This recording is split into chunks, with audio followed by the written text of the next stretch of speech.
સતકેવલ સાહેબ, કેમ છો બાળકો?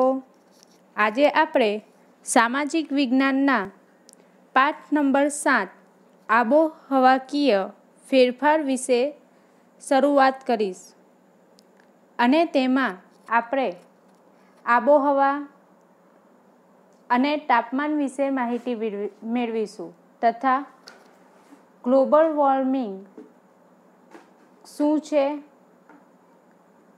ગ્રીન હાઉસ ઇફેક્ટ શું છે તેના વિશે જાણકારી મેળવીશું. તો ચાલો બાળકો પાઠની શરૂઆત કરીએ. પાઠ નંબર 7 આબોહવાકીય ફેરફાર. પૃથ્વીની ચારે બાજુ વિતરાઈને આવેલા હવાના આવરણને વાતાવરણ કહેવામાં આવે છે. તો બાળકો આપણે પાઠ નંબર 2 માં આપણી આસપાસ શું એમાં આપણે વાતાવરણ વિશે ભણી ગયા હતા અને તેમાં વાતાવરણ કોને કહે તેની વાત કરી હતી. તો પૃથ્વીની ચારે બાજુ વિતરાઈને જે હવાનું આવરણ આવેલું છે એને વાતાવરણ કહેવાય છે. આ વાતાવરણ માનવ પ્રવૃત્તિઓને લીધે દૂષિત થઈ રહ્યું છે. તો આ વાતાવરણ જે માનવની પ્રવૃત્તિઓ છે એના લીધે શું થાય છે, દૂષિત થઈ રહ્યું છે, એટલે કે ગંદુ થઈ રહ્યું છે. કેમ કે માનવની પ્રવૃત્તિમાં શું આવે કે તે આપણે જાણીએ છીએ કે ઘણા બધા ઉદ્યોગો વિકસી રહ્યા છે, કારખાના છે, પછી પાવર સ્ટેશનો છે, વાહનો વાપરતા થઈ ગયા છે. હવે આ બધામાંથી વાતાવરણ બગડી રહ્યું છે. કેમ? કારણ કે શું થાય, ઉદ્યોગોમાંથી જે વાયુઓ નીકળે છે, ઝેરી વાયુઓ, એ સીધા હવામાં ભળતા હોય છે. પછી વાહનો દ્વારા જે ધુમાડા નીકળે છે એ પણ વાતાવરણમાં જતા હોય છે. તો આ બધા કારણોસર શું થાય છે કે વાતાવરણ બગડી રહ્યું છે. વૈશ્વિક તાપમાન વધવાથી તાપમાન, પવનની દિશા અને ભેજ વગેરેમાં જે ફેરફાર થાય છે તેને આબોહવાકીય ફેરફાર કહેવામાં આવે છે. શું થાય? વૈશ્વિક તાપમાન એટલે કે તાપમાન જેમ વધે છે તેનાથી શું થાય કે પવનની દિશા, પછી ભેજ, એ બધામાં ફેરફાર થવા માંડે છે અને તેને લીધે આબોહવાકીય ફેરફાર કહેવામાં આવે છે. શું થાય કે તાપમાન જેવું વધે છે ત્યારે પવનની દિશા અને ભેજ આ બંનેમાં ફેરફાર થાય છે, જેને આપણે આબોહવાકીય ફેરફાર કહીએ છીએ. નીચે આપેલી સારણીમાંથી સૌથી વધારે વરસાદ, ગરમી, ઠંડી અને વિષમ સ્થિતિ અનુભવતા પ્રદેશ અહીં આવું કેમ છે તેના કારણો શોધો.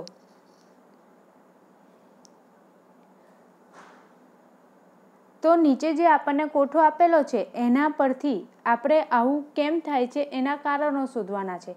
તો તમને પહેલું આપેલું છે રશિયા. ત્યાં ગરમી 15 ડિગ્રી સેલ્સિયસ છે, ઠંડી -20 ડિગ્રી સેલ્સિયસ છે, વરસાદ 100 સેન્ટીમીટર છે. તો આવું કેમ થાય છે? કારણ કે એ રશિયા જે દેશ છે એ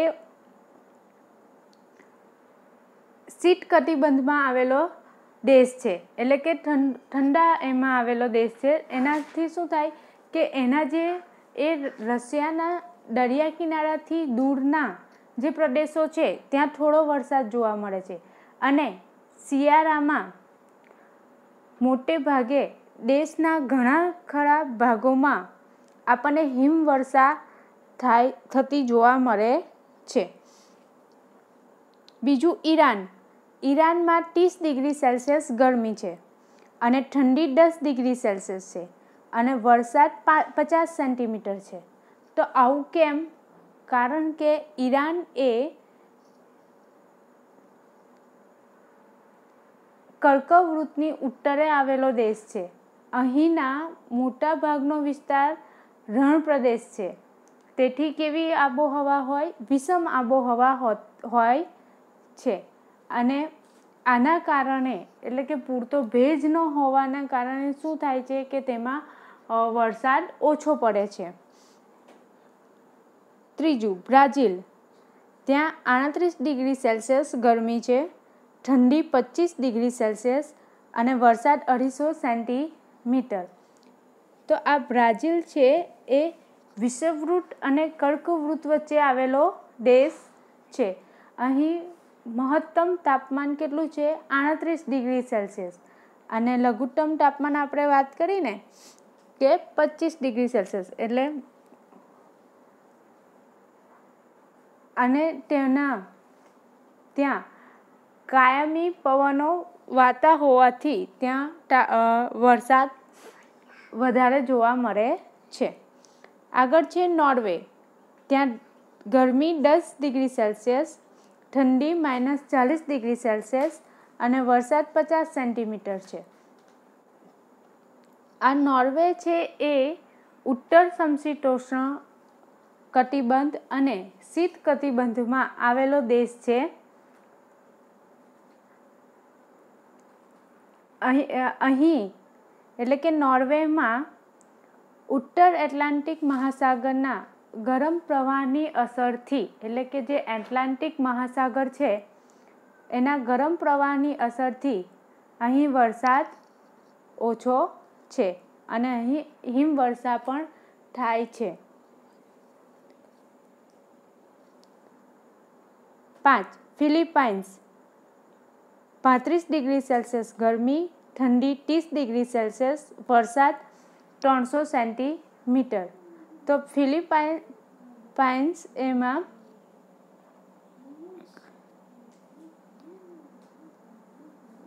એક ટાપુઓનો દેશ છે અને અહીં જે દરિયા પરથી ભેજવાળા પવનો આવતા હોવાથી અહીંયા વધારે વરસાદ જોવા મળે છે.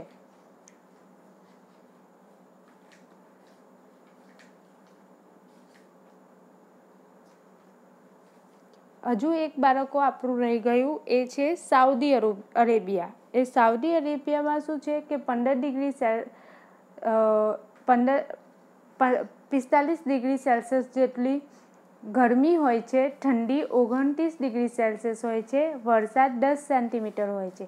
તો આવું કેમ બને છે? કારણ કે જે ભેજવાળા પવનો અહીંયા સાઉદી અરેબિયા સુધી આવે ત્યાં સુધીમાં એ સુકાઈ ગયા હોય, તેના કારણે વરસાદ અહીં ઓછો જોવા મળતો હોય છે. અને આમાં સાઉદી અરેબિયામાં શું થાય છે કે કર્કવૃત્ત છે એ એની મધ્યમાંથી પસાર થાય છે.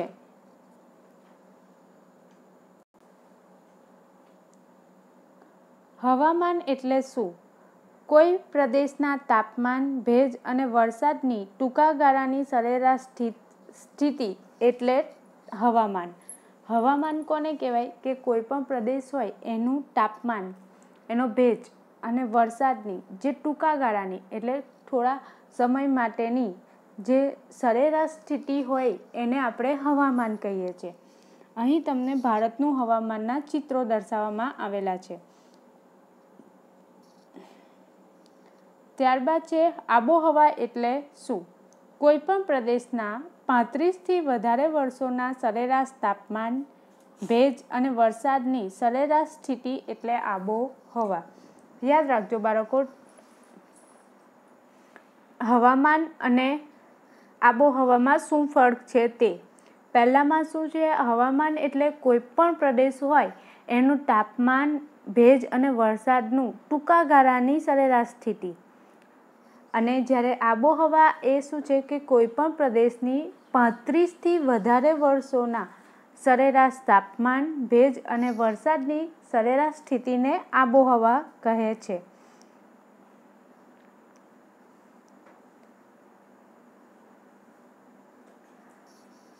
ગ્રીન હાઉસ ઇફેક્ટની અસરોના દ્રશ્ય. આગળ આપણે જોયું એકદમ વેરાન ચિત્ર હતું, ઝાડ સુકાઈ ગયા હતા. અહીંયા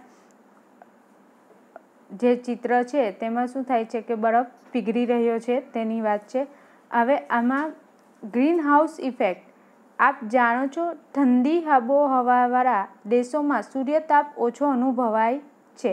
એટલે કે જે ઠંડુ વાતાવરણ હોય એવા દેશોમાં શું થાય કે સૂર્ય ઓછો અનુભવાય, તેથી છોડ, શાકભાજી તથા વૃક્ષોનો વિકાસ અટકે છે. એટલે કે ત્યાં ગરમી ઓછી હોવાથી શું થાય કે છોડ, શાકભાજી અને વૃક્ષો હોય એમનો વિકાસ અટકી જાય.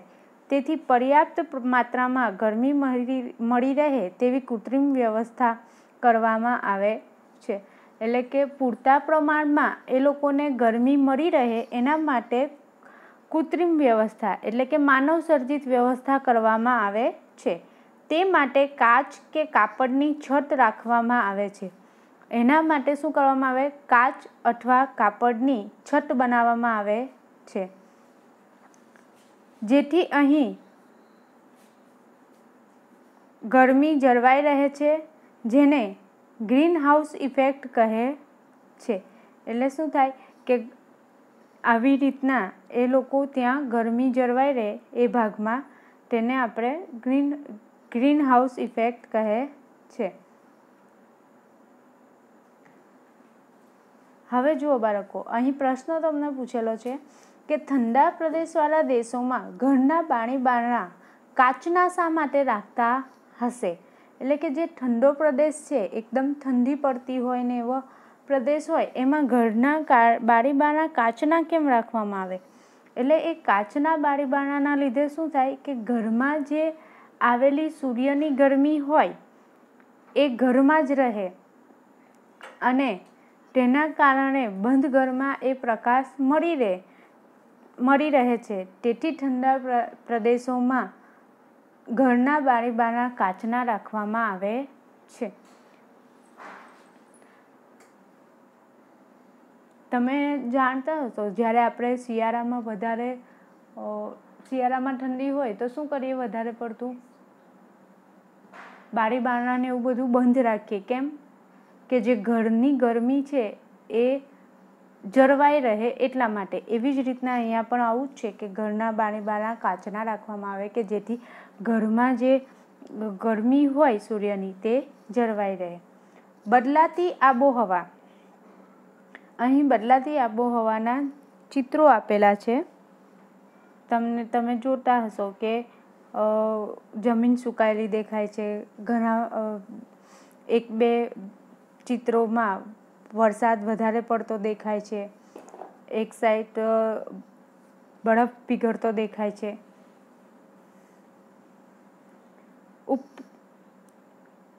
આગળ ઉપરના દરેક ચિત્ર માટે એક વાક્ય નોટબુકમાં લખો. કે પેલા જે આપણે ચિત્રો જોયા એના એક વાક્ય નોટબુકમાં લખવાના છે. આગળ ગ્લોબલ વોર્મિંગ એટલે કે વૈશ્વિક તાપ વૃદ્ધિ એટલે શું? ગ્લોબલ વોર્મિંગ એટલે પૃથ્વીના વાતાવરણને ગરમ કરનારી green house effect. Green house effect એટલે કે સૂર્યના કિરણો સાથે આવતી ગરમીને વાતાવરણમાં આવ્યા પછી પૃથ્વી પર અથડાઈને પરાવર્તન પામી પાછી અવકાશમાં જવા ન દેવાય તેવી સ્થિતિ. ગ્લોબલ વોર્મિંગ એટલે શું? કે જે જે સૂર્યના કિરણો પૃથ્વી પર આવે છે એ પૃથ્વી પર અથડાઈને જ્યારે એ પરાવર્તન એટલે કે પાછા ફરે છે ત્યારે અવકાશમાં ન જવા દેવાની સ્થિતિને આપણે ગ્લોબલ વોર્મિંગ કહે છે.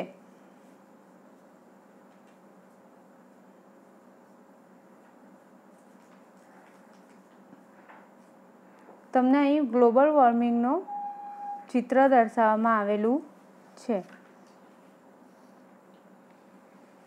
જુઓ, અહીં સૂર્યના કિરણો તમને બતાવવામાં આવ્યા છે. કેટલાક સૂર્યના કિરણો પૃથ્વીની અંદરની સપાટી સુધી આવી ગયા છે. કેટલાક પરાવર્તન પામે છે પણ શાના લીધે અટકી જાય છે?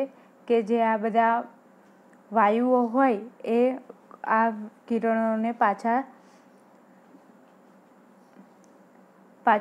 અવકાશમાં જવા નથી દેતા, તેના લીધે.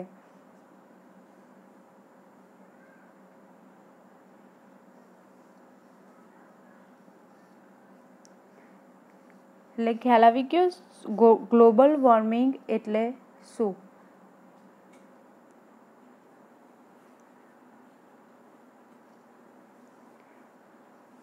શું થાય?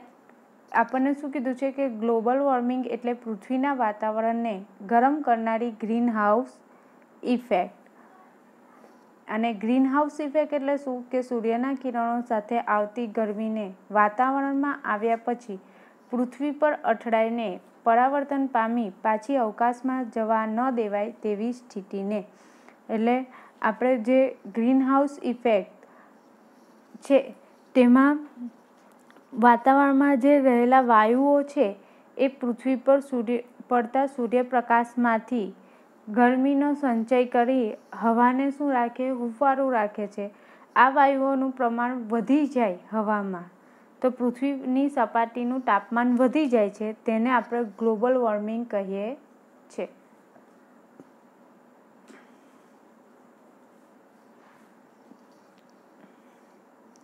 વર્તમાન પત્રોના સમાચારો. પશ્ચિમ યુરોપમાં સરેરાશ 5 ડિગ્રી સેલ્સિયસ તાપમાનમાં વધારો, ગરમીનો અનુભવ. દાર્જિલિંગમાં 14 ડિગ્રી સેલ્સિયસ મહત્તમ તાપમાન 28 ડિગ્રી સેલ્સિયસે પહોંચ્યું. એટલે 2009માં શું હતું, દાર્જિલિંગમાં 14 ડિગ્રી સેલ્સિયસ તાપમાન રહેતું હતું, પણ તે વખતે 2009માં એનું 28 ડિગ્રી સેલ્સિયસ તાપમાન થઈ ગયું. રણમાં હિમવર્ષા. મુંબઈમાં એક જ દિવસમાં 942 mm વરસાદ. એ 2005માં એવું થયું હતું કે મુંબઈમાં એક જ દિવસમાં 942 mm જેટલો વરસાદ પડી ગયો હતો. ઓસ્ટ્રેલિયામાં ગરમીને ઊંચે ચડતો પારો. સુંદરવન ડૂબી રહ્યું છે. નેપાળમાં ખુંબુ નામની હિમનદીમાં 5 કિલોમીટરનો ઘટાડો. પછી બીજું આ એક સમાચાર હોય છે એન્ટાર્કટિકામાં 32 દિવસમાં 3250 ચોરસ કિલોમીટર બરફની છાજલી પીગળી ગઈ. નદીઓના પાણીના સ્ત્રોત ઘટ્યા. તો આ જે બધા સમાચારો છે બાળકો, એ કેમ છે કે ગ્લોબલ વોર્મિંગના કારણે ઉદ્ભવેલા છે. આગળ, પૃથ્વી ગરમ કેમ થાય છે? તો ગ્રીન હાઉસ ઇફેક્ટમાં સક્રિય ફાળો આપતા carbon dioxide, methane, nitrous oxide, chlorofluorocarbon, એટલે કે ક્લોરોફ્લોરોકાર્બનને CFC કહેવાય. CFCનું તમને ફૂલ ફોર્મ પૂછી શકે તો તમારે લખવાનું ક્લોરોફ્લોરોકાર્બન.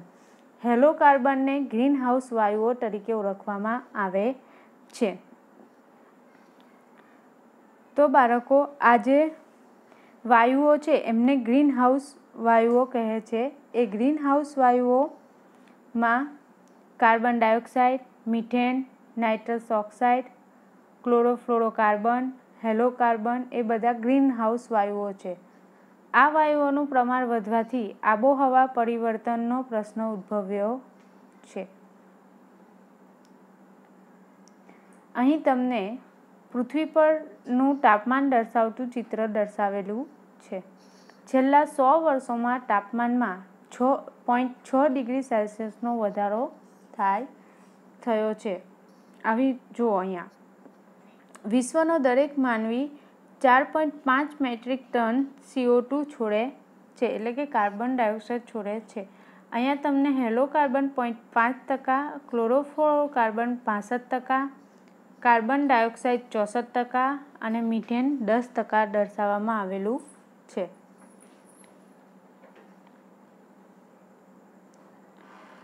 ppm એટલે કે પાર્ટ પર મિલિયન, એટલે કે 0.28% હોય તો 280 ppm કહેવાય.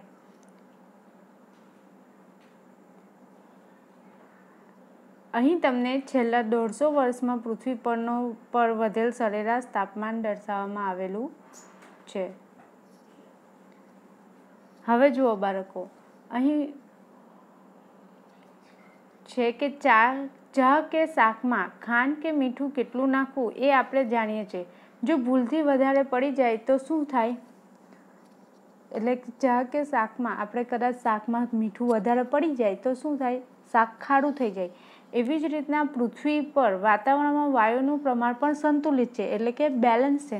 પરંતુ જો કાર્બન ડાયોક્સાઇડ વાયુનું પ્રમાણ વધી જાય તો શું થાય? તો કાર્બન ડાયોક્સાઇડનું પ્રમાણ વધી જાય તો પૃથ્વીનું જે તાપમાન હોય એમાં પણ વધારો થાય અને એ કાર્બન ડાયોક્સાઇડ વાયુ શું છે? ગ્રીન હાઉસ ઇફેક્ટને ઇફેક્ટ કરવામાં એનો વધારે પડતો ફાળો છે એ વાયુઓનો, અને એના કારણે શું થાય કે આબોહવાના પ્રશ્નો ઉત્પન્ન થાય છે. નીચેની સારણીનું વાંચન કરો અને વિચારો. આપણી પૃથ્વીને ગરમ કરવામાં આપણે કેટલા જવાબદાર છે તે ચકાસો. ક્રમ: સ્થળ, સમય, ગ્રીનહાઉસને અસર કરતા વાયુ ઉત્સર્જનનું પ્રમાણ. પહેલું છે થર્મલ પાવર મથક 200 મેગાવોટ, વાર્ષિક 9 લાખ ટન જેટલું વાયુઓનું ઉત્સર્જનનું પ્રમાણ છે. બીજું છે મોટરકાર. મોટરકાર એ 17 કરોડ ટન. ત્યારબાદ છે એસી, સરેરાશ 2 કલાકે 2230 kilogram. TV A 190 kilogram. Tube light A 88 kilogram. Computer A 130 kilogram. Fridge A 920 kilogram. કે આ વાયુ ઉત્સર્જનનું પ્રમાણ બતાવે છે.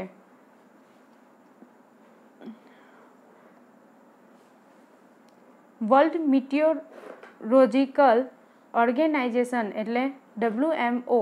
તમને પૂછાય WMOનું ફૂલ ફોર્મ શું?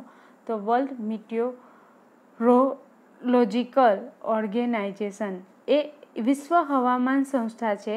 તે જણાવે છે કે ઈસવીસન 1850થી આજ સુધીમાં ઈસવીસન 2008ના વર્ષનું સમુદ્ર અને જમીન સપાટી પરનું સંયુક્ત તાપમાન 0.31 ડિગ્રી સેલ્સિયસ હતું. તે ઈસવીસન 1961થી ઈસવીસન 1990ના ગાળાના સરેરાશ તાપમાન કરતાં વધારે હતું. એટલે કે જે WMO છે એ જણાવે છે કે જે તાપમાન હતું એના કરતાં એ સમયે એનું તાપમાન વધી ગયું હતું. મિથેન CH4 ઈસવીસન 1750માં 315 ppmમાંથી ઈસવીસન 2005માં 1764 ppm જેટલો વધારો નીચેના કારણોને લીધે થયો હતો. એટલે કે જે મિથેન વાયુ છે એમાં ઈસવીસન 1750માં એ 315 ppm જેટલું હતું. એનો વધારો કેટલો? 2005માં 1764 જેટલો થઈ ગયો. એક વ્યક્તિ પ્રતિદિન જે વસ્તુઓ ગ્રહણ કરે છે તેમાં લગભગ 80% વાયુઓ હોય છે. એક વ્યક્તિ પ્રતિદિન 22,000 વખત શ્વાસ લે છે. આમ એક વ્યક્તિ પ્રતિદિન ઓક્સિજનયુક્ત વાતાવરણમાંથી 16 kg વાયુ સેવન કરે છે. એટલે કે જે વાતાવરણમાંનો ઓક્સિજન છે તે એ 16 kg વાયુ લે છે. અને યાદ રાખજો કે એક વ્યક્તિ પ્રતિદિન 22,000 વખત શ્વાસ લે છે. પશુઓના ઉચ્છ્વાસ અને ચયાપચયની ક્રિયા એમાં મિથેન વાયુનું ઉત્સર્જન 14 કરોડ ટન છે. ડાંગરની ખેતીમાં 15 કરોડ ટન. સેન્દ્રિય કચરો સડવાથી 7 કરોડ ટન વાયુનું ઉત્સર્જન થાય છે. યાદ રાખજો, પશુઓના ઉચ્છ્વાસ અને ચયાપચયની ક્રિયાથી મિથેન વાયુનું ઉત્સર્જન 14 કરોડ ટન. ડાંગરની ખેતીથી 15 કરોડ ટન. સેન્દ્રિય કચરો સડવાથી 7 કરોડ ટન ઉત્પન્ન થાય છે.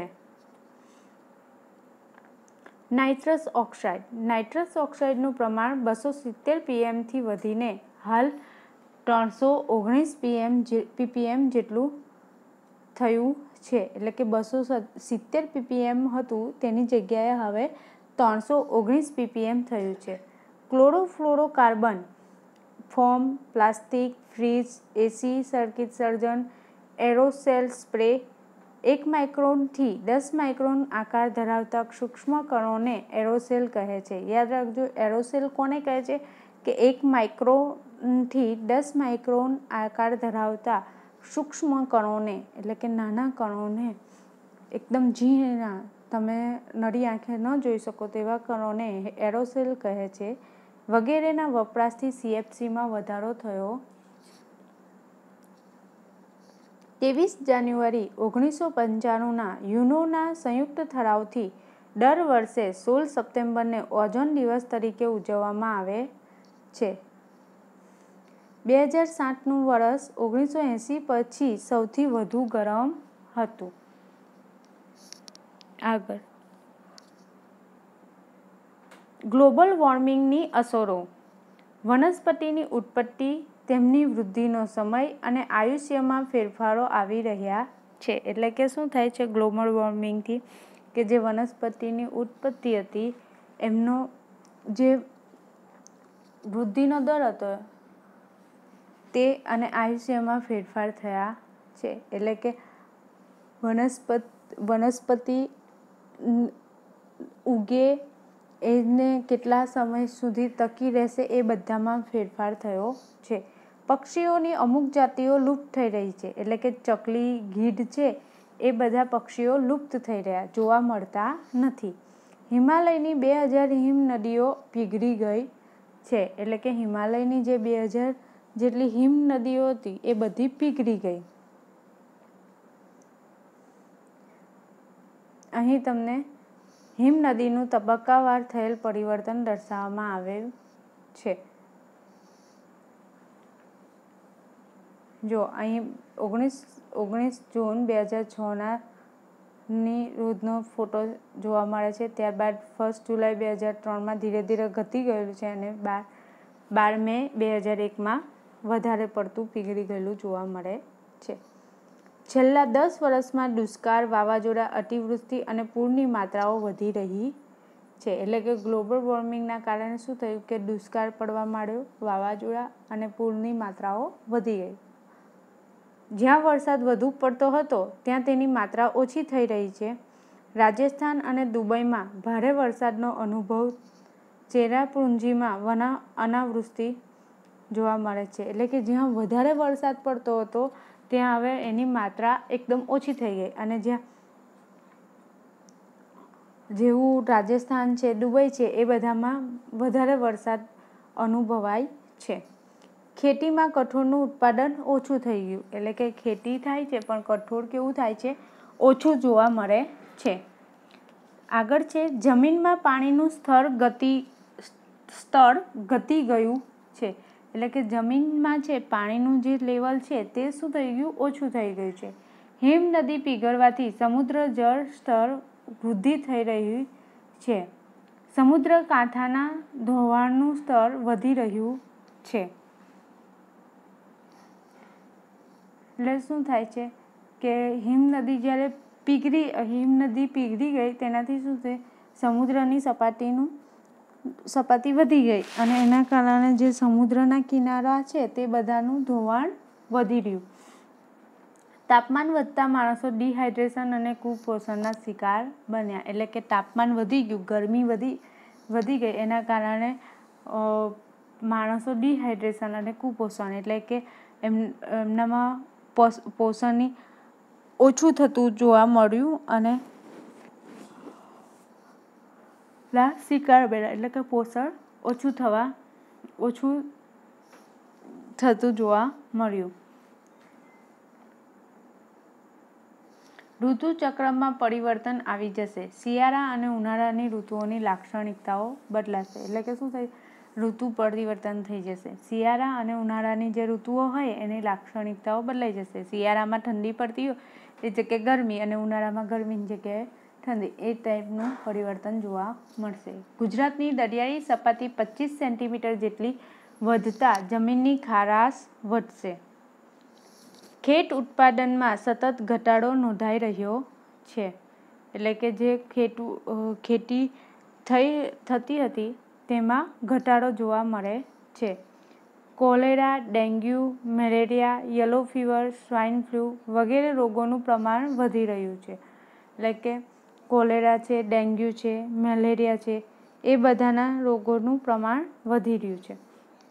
માલદીવ, બાંગ્લાદેશ, ફિલિપાઇન્સ ટાપુ, વેસ્ટ ઇન્ડિઝ ટાપુઓ, ઓસ્ટ્રેલિયા ખંડના કાંઠાના વિસ્તારો ડૂબમાં જશે. એટલે કે આ જે બધા કાંઠાના વિસ્તારો છે તે ડૂબી જશે. ગ્રીનપીસ સંસ્થા મુજબ ઈસવીસન 2100માં ગુજરાતમાં વસતા આશરે 55 લાખ લોકોને સ્થળાંતર કરવું પડશે. વૈશ્વિક તાપમાનના વધારાના લીધે ફૂલો ખુશ્બુ ગુમાવી રહ્યા છે, કે તાપમાન સતત વધી રહ્યું છે તો ફૂલની જે સુગંધ છે તે ઓછી થતી જાય છે. મધપૂડા પણ નાશ પામે છે. મધપૂડા જોવા મળતા નથી. હવે જુઓ બાળકો, અહીં તમને પૃથ્વી પર તાપમાન વધારતા પરિબળો બતાવેલા છે. ઓઝોન લેયર ઘટી રહ્યું છે તે, પછી કારખાનાઓના ધુમાડા, ફ્રીજ, એસી વગેરે.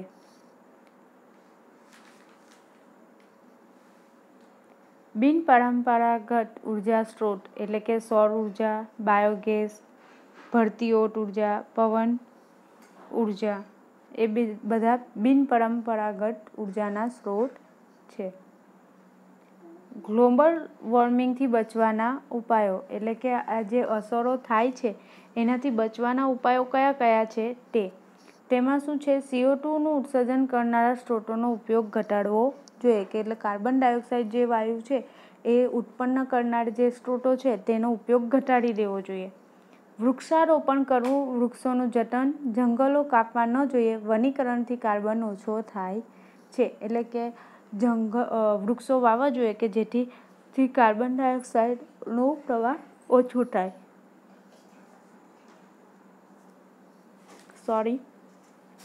પોલિથીન બેગનો ઉપયોગ ટાળવો જોઈએ. ખાતર અને જંતુનાશક દવાઓનો વિવેકપૂર્ણ ઉપયોગ કરવો જોઈએ. એટલે કે જે ખાતર અને જંતુનાશક દવાઓ હોય એને આપણે કાળજીપૂર્વક ઉપયોગ કરવો જોઈએ. સમુદ્રમાં લો કણોનો છંટકાવ કરવો જેથી પ્લેન્કટન નામના તરલ જીવોનો વિકાસ થાય અને તે પ્રકાશ સંશ્લેષણની ક્રિયા માટે કાર્બન ડાયોક્સાઇડનો ઉપયોગ કરતા હોવાથી ગ્લોબલ વોર્મિંગથી બચી શકાય. સજીવ ખેતી અપનાવવી એટલે કે સજીવ ખેતીમાં એટલે કે છાણિયું ખાતર વાપરવું જોઈએ. રસાયણયુક્ત ખાતર વાપરવું જોઈએ નહીં.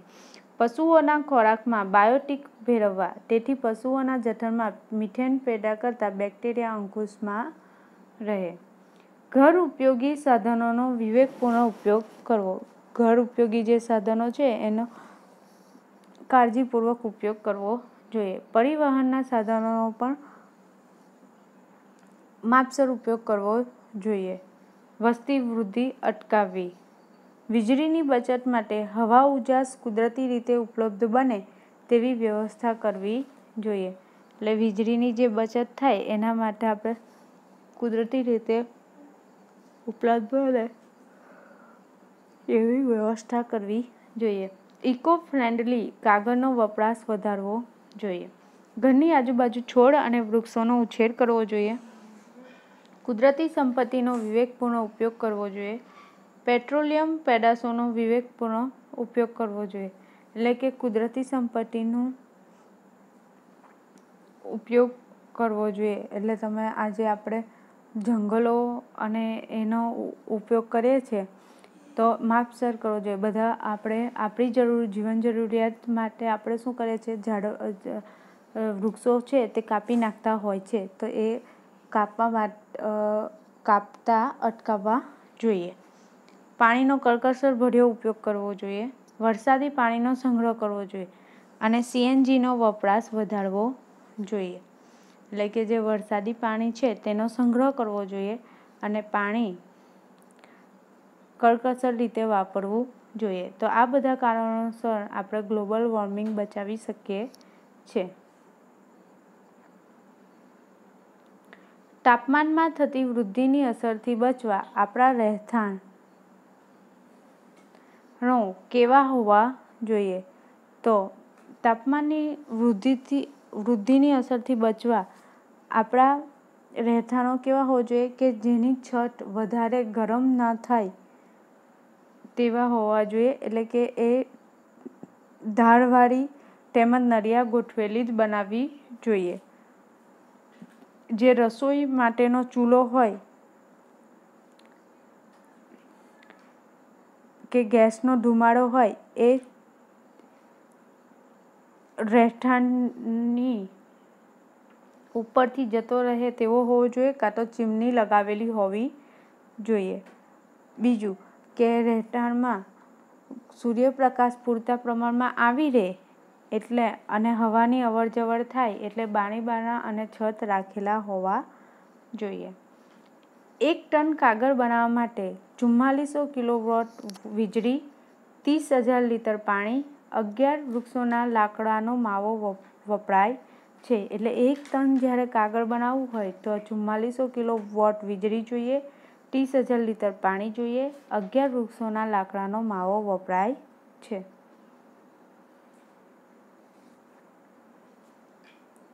પર્યાવરણને બચાવવા વૈશ્વિક નીતિ.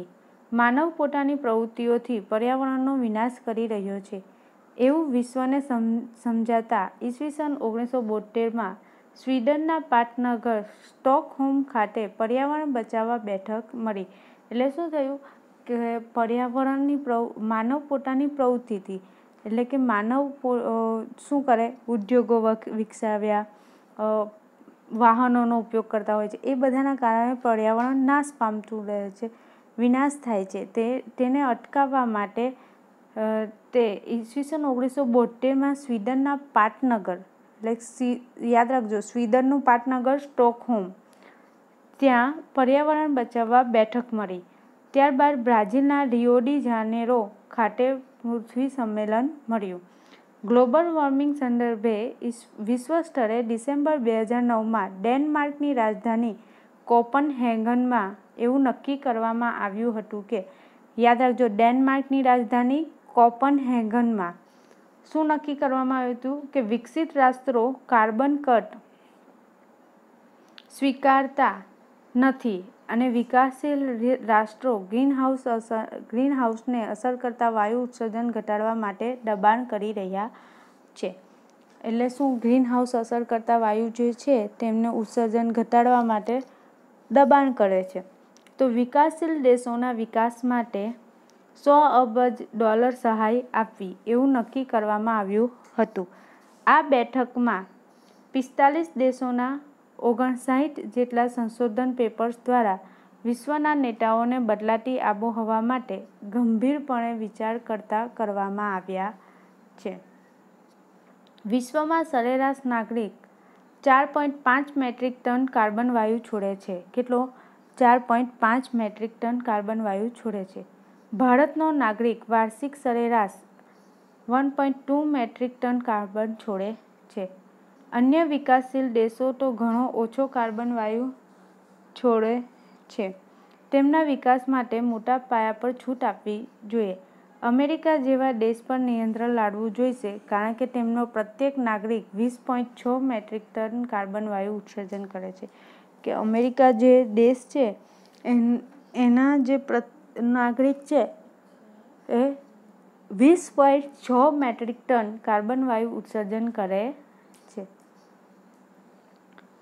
તો બાળકો, અહીં આ પાઠ પૂરો થાય છે. આપણે જે પ્રશ્નોની ચર્ચા કરી છે એ તમારે તમારું નોટબુકમાં લખવાના રહેશે અને સાથે સાથે ગ્લોબલ વોર્મિંગથી થતી અસરો અને એનાથી બચવાના ઉપાયો પણ નોટબુકમાં લખવાના રહેશે. અસ્તુ. સત કેવલ સાહેબ.